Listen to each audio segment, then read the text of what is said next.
It's a real pleasure and honor to have you both here. Thank you for joining us. Grazie a voi.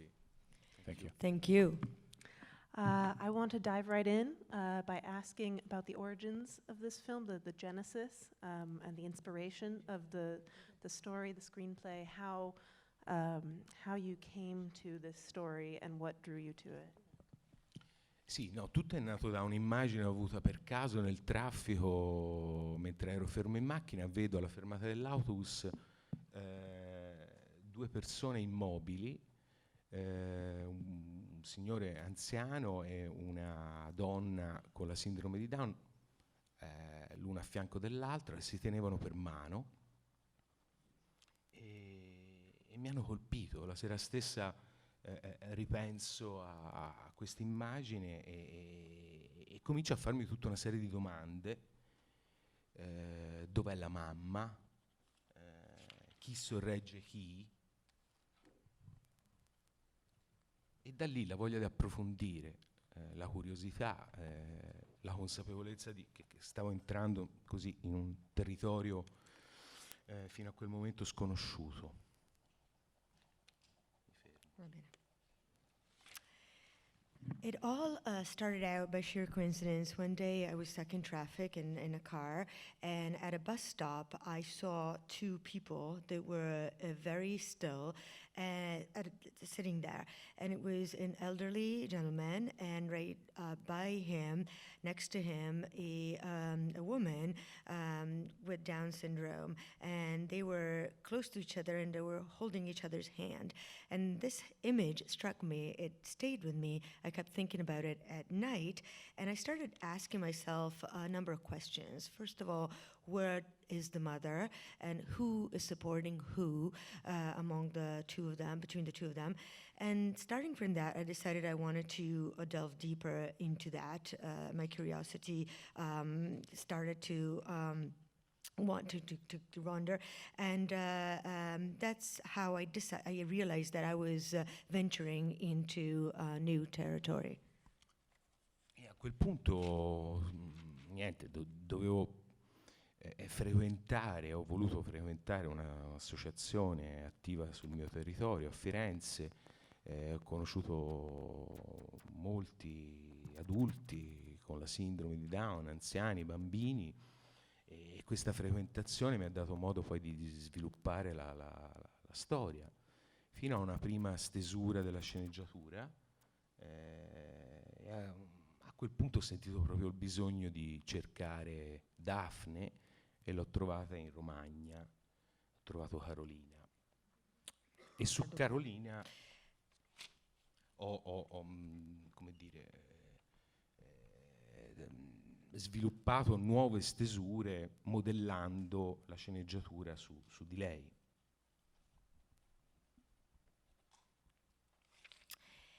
And so I understood that I needed to become familiar with that world, and I started spending time with an association of people with Down syndrome in Florence. I met a lot of adults with Down syndrome and also elderly people and children. And this led me to become acquainted with their stories. And little by little, it led to the first draft of my script. And at that point, after I had my first draft, I realized that I needed to find my lead character, my Dafne. And I started looking, and in Romagna, in the Romagna region, I identified Carolina. And after meeting with her, I understood that I needed to develop a new draft of my script, which I modified based on her. E quindi, diciamo, osservandola insieme agli amici, insieme ai colleghi e soprattutto insieme ai genitori,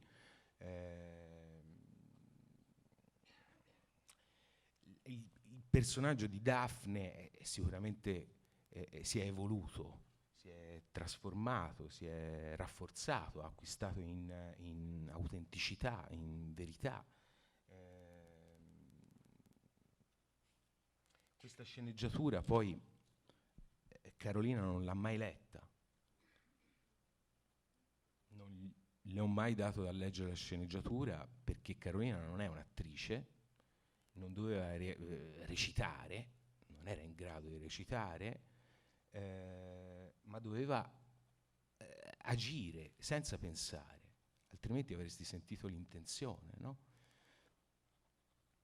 Per cui io le raccontavo la scena, le davo le battute, poi lei è straordinariamente reattiva con una memoria di ferro e tante di queste battute poi le risuonavano anche familiari. Per cui è stato piuttosto semplice sotto questo aspetto. Non è stato semplice per Antonio Piovanelli, che invece conosceva il testo a memoria, chiaramente non solo le sue battute, ma anche quelle di Carolina, per cui queste battute non arrivavano mai nei modi, nei tempi giusti o esattamente come erano state scritte, ed è stata dura per Antonio.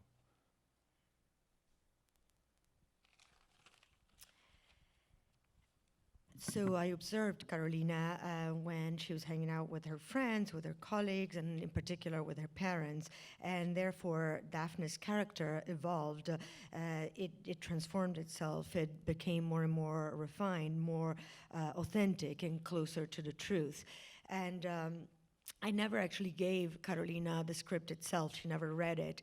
I never gave it to her because she's not an actress. She wasn't supposed to be acting. She was, or as in playing. She was supposed to perform her daily actions without thinking about it. Otherwise, you would feel the intention of the filmmakers in it, and that's not what I wanted. So I would give her her lines as we went along, and she was really good at it. She had a wonderful memory. She would remember all of them. But you know, she would make them her own, and so it was easy for her. It wasn't as easy for the father, Antonio Piovanelli, because he, on the other hand, had read the script, studied it, he knew it by heart, but he knew not only his own lines, but also Carolina's lines. However, because of the way I worked with Carolina, the lines would never come in exactly as they were in the script. The timing, the pacing was very different, so it was really complicated for him to adjust to it. La difficoltà maggiore in ogni caso è stata, come dire, ogni volta dovevamo inventarsi delle soluzioni per preparare, diciamo, delle condizioni per farla reagire. Vi faccio degli esempi così è chiara la cosa. Per esempio quando quando Dafne trova il palloncino, no? In quel vaso, dentro quel vaso non c'è un palloncino, non le abbiamo messo un palloncino, ma c'era un biglietto scritto da forse dal suo migliore amico, in cui le scriveva "ti voglio tanto bene", una cosa simile. Quindi lei trova, legge e si sorprende non per il palloncino che non avrebbe, che a lei non significava niente, perché di questa storia non sapeva niente, se non che a un certo punto le sarebbe morta la madre. Cioè lei non sa mai dove si trova all'interno della storia, proprio perché non ha letto la sceneggiatura, e io non le ho mai raccontato niente di questa storia.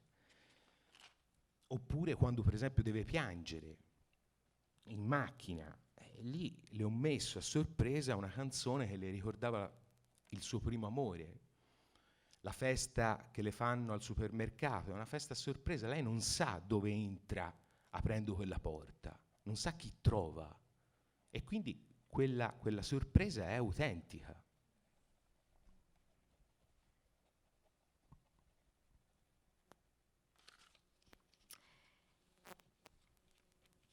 The challenge was based on the fact that every time we had to invent creative solutions in order to set the stage for her so that she could react the way that I needed for her to react. I'm going to give you a couple of examples.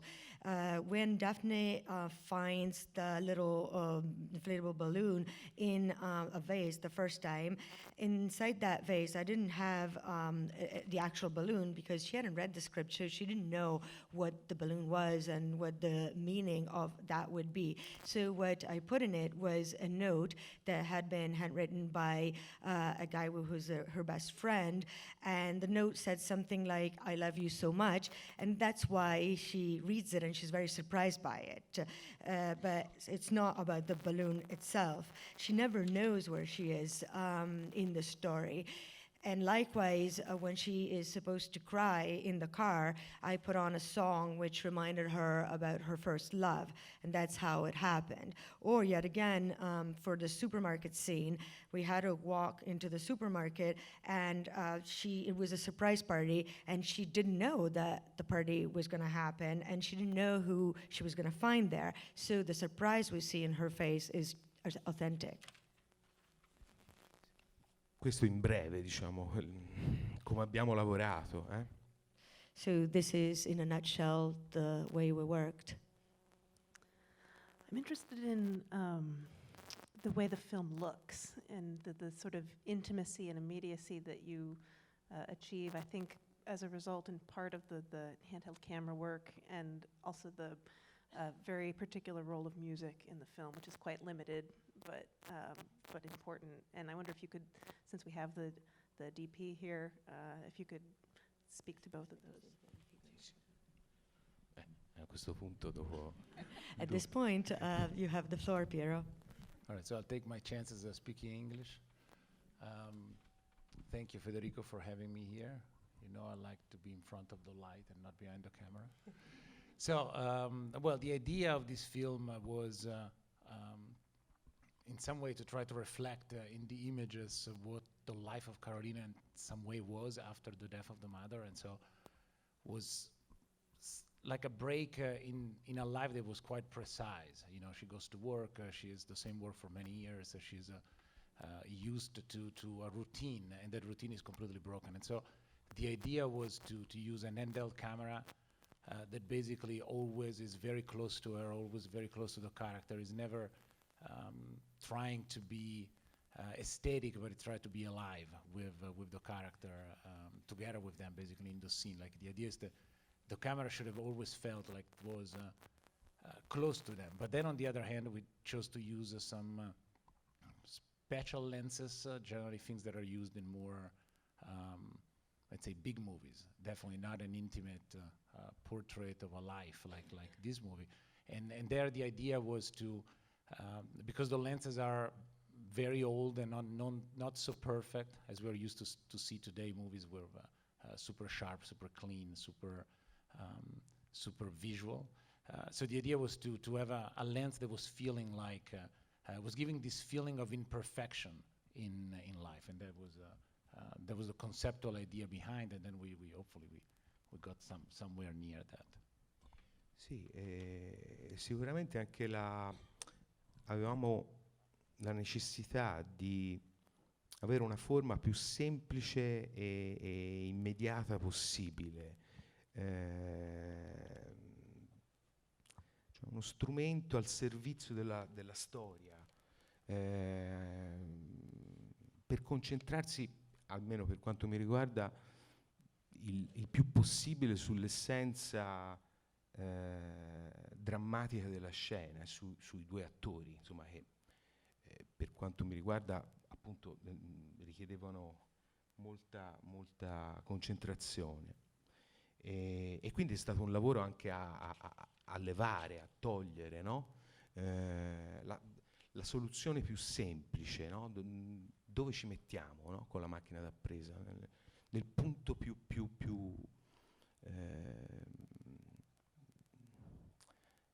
anche trovare la giusta distanza, no? Cioè quanto ci ha aiutato, per esempio, cominciare dal cammino.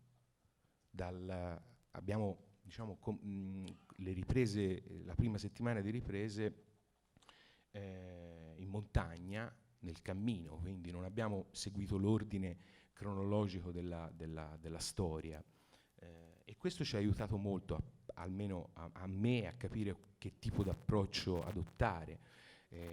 Non solo, Carolina e Antonio hanno cominciato ad abituarsi alla macchina cinema, soprattutto Carolina, no? A tutte le persone intorno.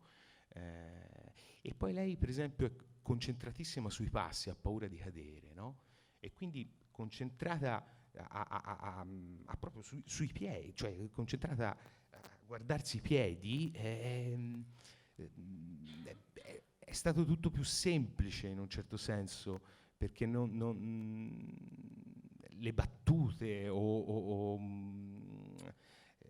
quindi sui piedi, ma non sulle battute, ecco, sulle parole che avrebbe dovuto dire. Da qui anche questi momenti che ci sono durante il viaggio di sospensione, di silenzi, fatti di sguardi, ecco.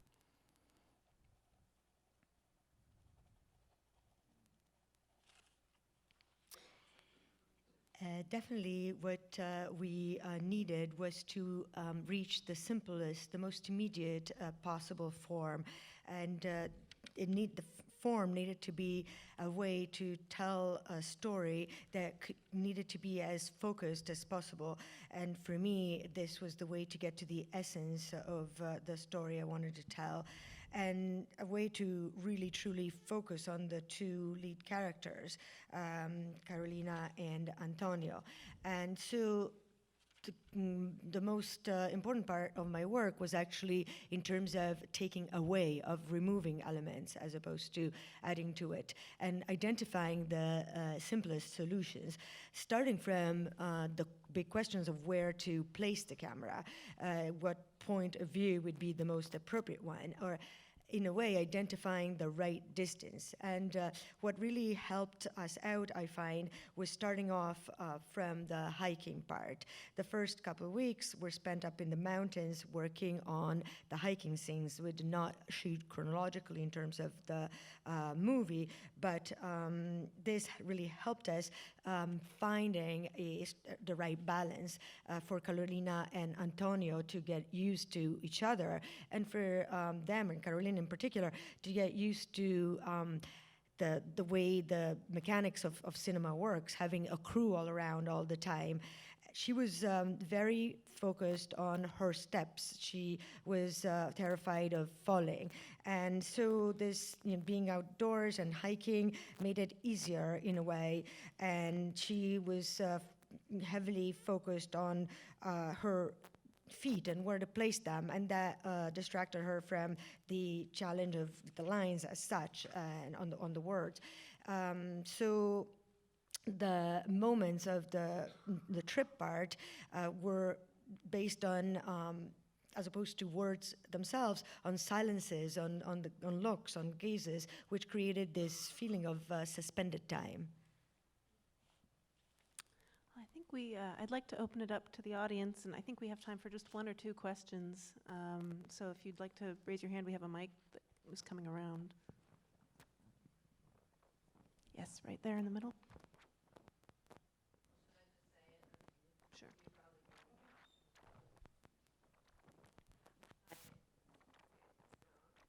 On?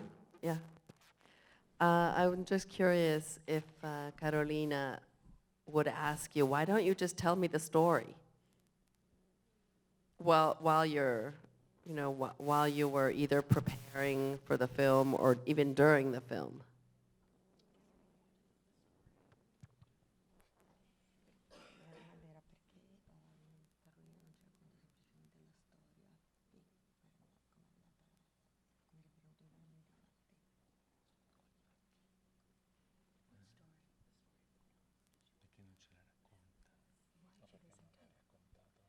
The question is whether the actress.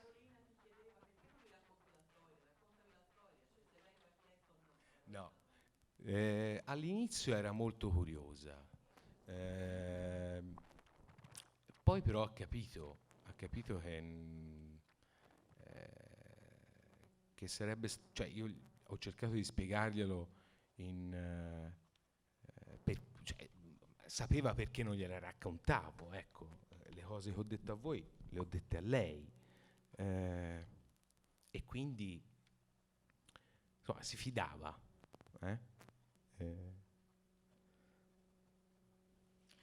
Well, she was very curious, but then she understood. I tried to explain to her why I had that kind of approach. The things I shared with you, I shared with her as well, so she knew where I was coming from, and she trusted me. Yes, back there.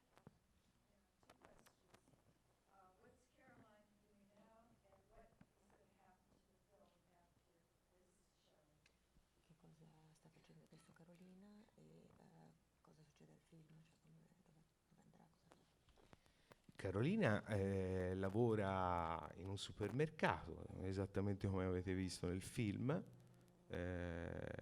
Tutti le chiedono se ha voglia di continuare, ma lei dice: adesso mi godo i frutti del successo e non ne voglio sapere del cinema, almeno che non ci sia Raoul Bova, forse voi non sapete chi è, ma è un attore italiano.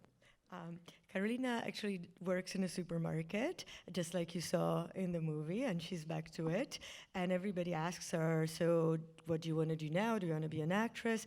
And she says, well, now I'm just enjoying the fruits of my success, and I don't want to hear anything about cinema unless Raoul Bova is in it. And you may not know who Raoul Bova is, but he is a handsome, successful Italian actor.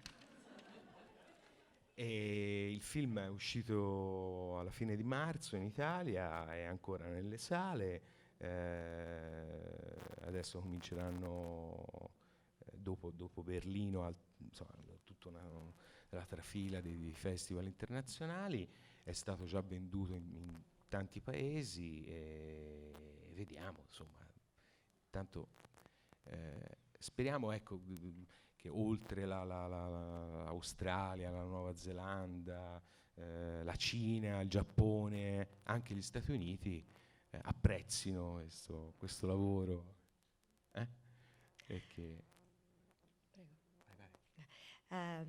So the film was released theatrically in Italy last March. It's still out in theaters, and after Berlin's success,